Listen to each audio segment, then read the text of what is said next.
to put a sublimation image on a garment, the first thing you need to do is print your image. And you need to be using sublimation paper and sublimation ink. That is the only way you're going to get your sublimation to be 100% into your garment.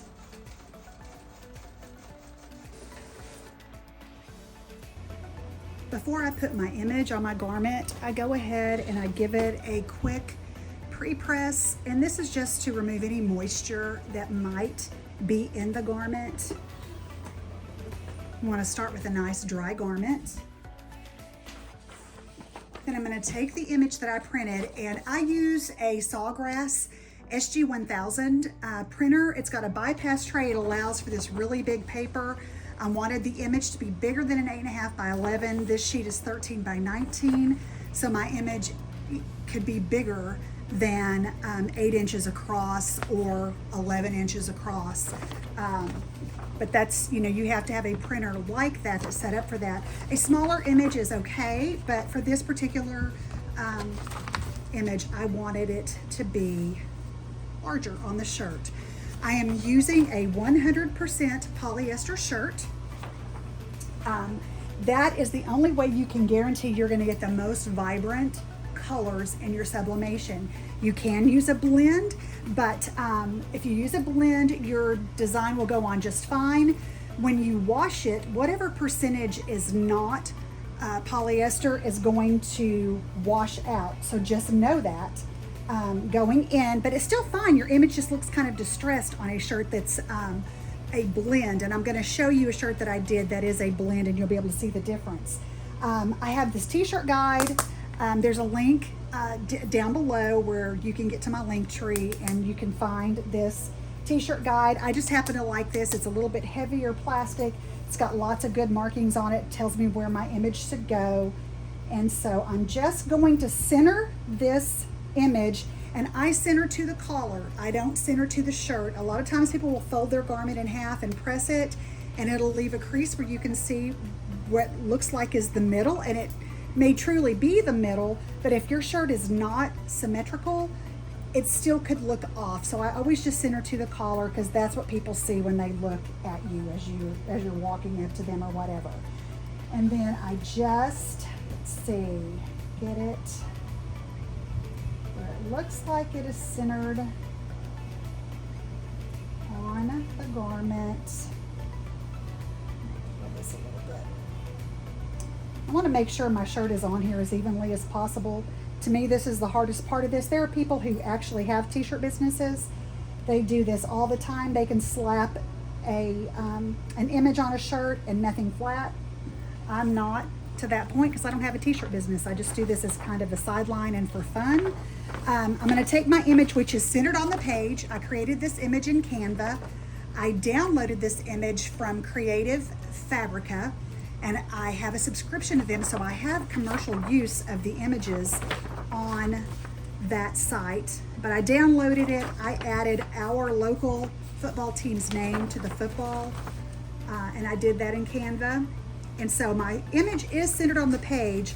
I want to find center of the image. So what I'm going to do is I just fold it in half, then I pinch the top, and that's just going to give me an idea of where center actually is.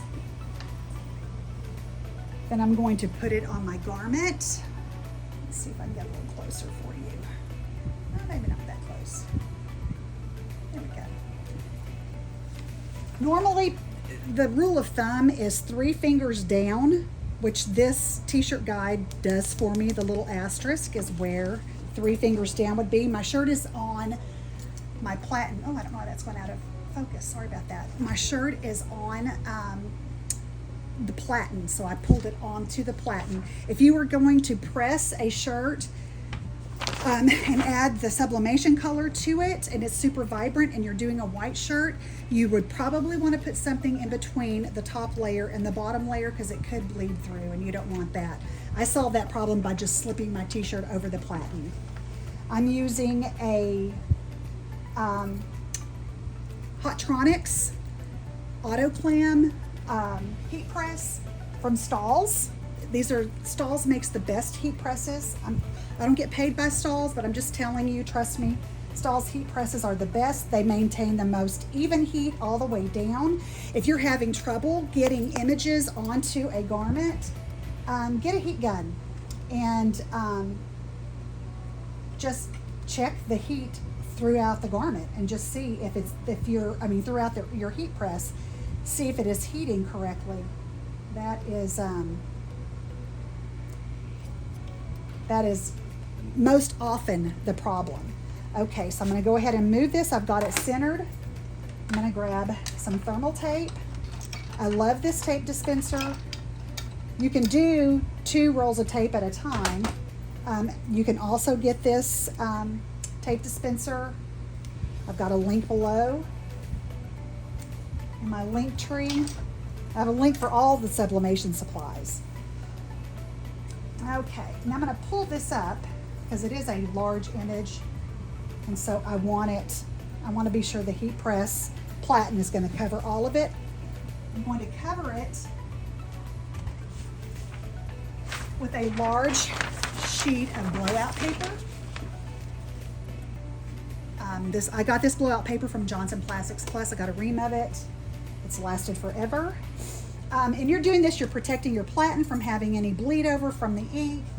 And then I'm going to press it on about a medium, a little bit more than medium pressure at 400 degrees for 40 seconds. Now you do need to be careful.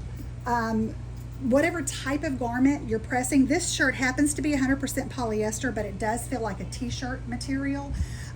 It's not like a nylon. A lot of 100% polyesters feel like a nylon. Be careful, you don't want to melt your shirt. So just be aware of that when you're doing your pressing. And then because this is an autoclam, it's going to automatically open.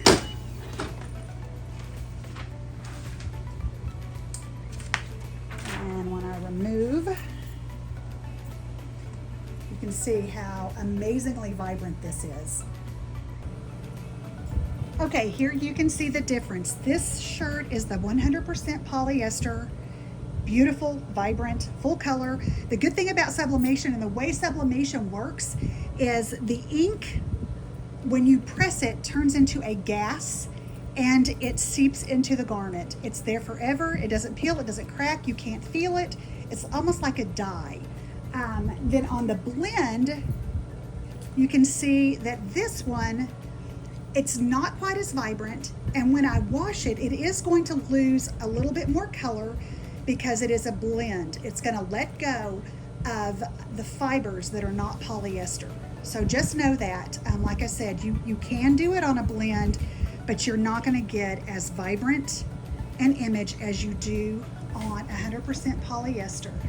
But that's it. This is the easiest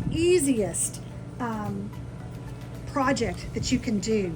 White is always best because you can see the color of the t-shirt or the garment through your image. White is always best if you want the most vibrant. If you use a color, use as light a color as possible, and just know that your image is going to look different on a colored shirt. That's basically it, y'all. I don't know if I missed anything, but if you have any questions, just ask them below, and I answer every question, and I'll try to help you out as much as I can. Thank you, and be sure and subscribe to my channel, and follow me on TikTok. I'm at Under a Texas Sky on TikTok. You can definitely follow me there, and so you don't miss anything. I post something every single day on TikTok, different projects, different kinds of heat press projects and everything, so be sure and follow me on TikTok, Under a Texas Sky. Thanks, y'all.